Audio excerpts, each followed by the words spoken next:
Welcome to the World News Updates news channel. Stay up to date on what's happening in the world.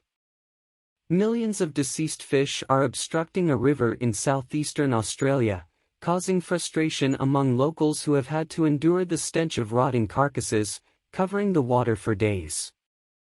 Australian authorities attribute the fatalities to insufficient oxygen in the water, a result of elevated temperatures and recent floods, while residents fault the government for inadequate water management.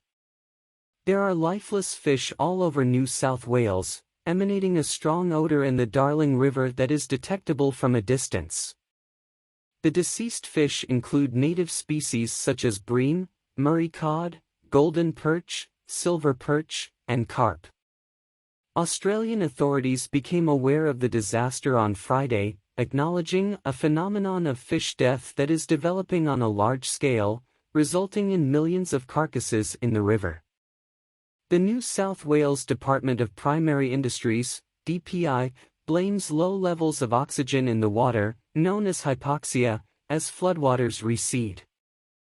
The current hot weather in the region is exacerbating hypoxia, as warmer water contains less oxygen than cold water, and fish require more oxygen at higher temperatures, the department stated in a statement on Friday. Such incidents have previously been documented in this remote area, including large-scale fish deaths in December 2018 and January 2019, which were regarded as a result of poor quality water entering the river, often used for fishing. However, this time the problem is much more severe, and city residents are angry and disappointed that the authorities in charge appear not to have learned from the previous mass deaths. These water contamination situations occur during floods, when organic matter is washed from the riverbank and flooded land into the riverbed, according to the New South Wales Water Department. The regional government also stated that the deceased fish were mainly herring, a species in which the number of individuals typically peaks and falls. There are peaks in the population of the species during the flood season, but it can then face a significant increase in mortality or a drop when flows return to more normal levels, explained the DPI's Fishing Activities Division. They are also more susceptible to environmental problems such as low levels of oxygen in the water, particularly under extreme conditions such as the high temperatures currently experienced in the area. The DPI's freshwater ecosystem head described the situation as very distressing and cautioned that temperatures exceeding 38 degrees Celsius in the area might lead to further difficulties. That in itself can pose a continuing risk to water quality and indigenous fish, so we will do everything in our power to monitor the situation and use available management means.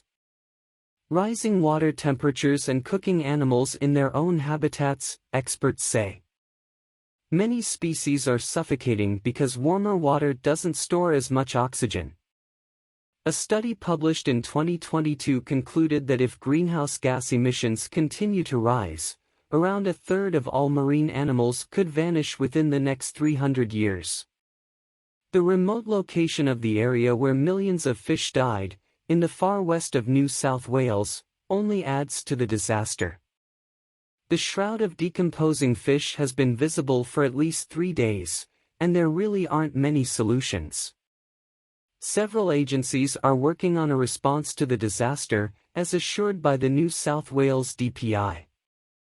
The Department of Planning and Environment of this Australian state also acknowledged a large number of fish deaths and emphasized that the levels of dissolved oxygen in the water continue to be a cause for concern regarding the health of the animals. This Sunday, fish continue to perish in the water, compounding the already monumental loss of aquatic life. Unfortunately, the situation persists, and more deaths are anticipated along the river in the coming days. Thank you for watching. Don't forget to leave a like and subscribe to the channel for more content like this.